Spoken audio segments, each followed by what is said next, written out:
Arnar, þægilegu sigur í kvöld? Nei, ég held ég get nú ekki sagt það. Mér fannst þetta vera erfiður leikur og mér fannst Víkingarnir spila bara nokkuð vel og ég held að tölurnar gerir kannski ekki rétta mynd af leiknum.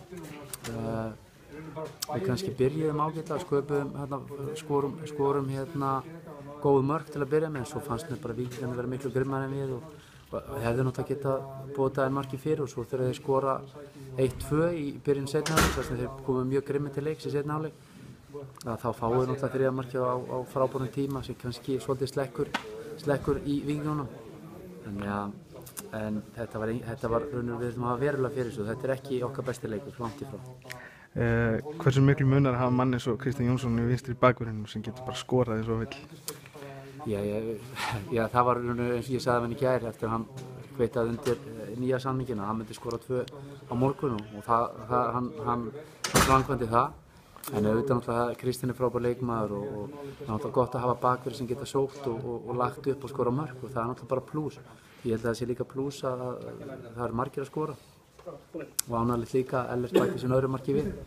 Þannig að það sem kannski mann tekur út úr þessu að við erum ekki að spila okkar besta leik en við vinnum samt og skorum 4 mörk og það oft styrkur þegar maður spilar illa að geta unnið, geta klárað leiki. Það það sem maður tekur út úr þessu. Það var ekki okkar besti leikur langt í frá.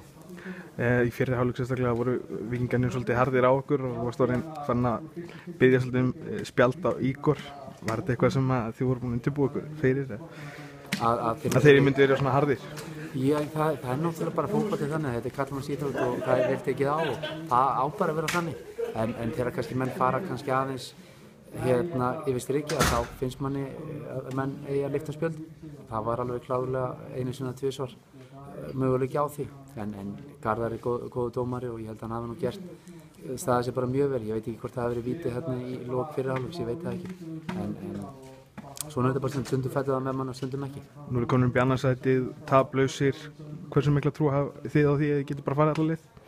Já, ég meina markmiðið sett að taka Evrópukeppni, að vera í efstu þremur og staðan er núna náttúrulega, við erum í öðru sæti og við erum náttúrulega bara sáttum með það og höldum áfram. Við eigum leik núna á móti KA í bikarnum og svo förum við í Hafnarfjörðinn sem verður hörkuslagur, þeir eru í efstu sæti og við í öðru, þannig að það verður gaman að því.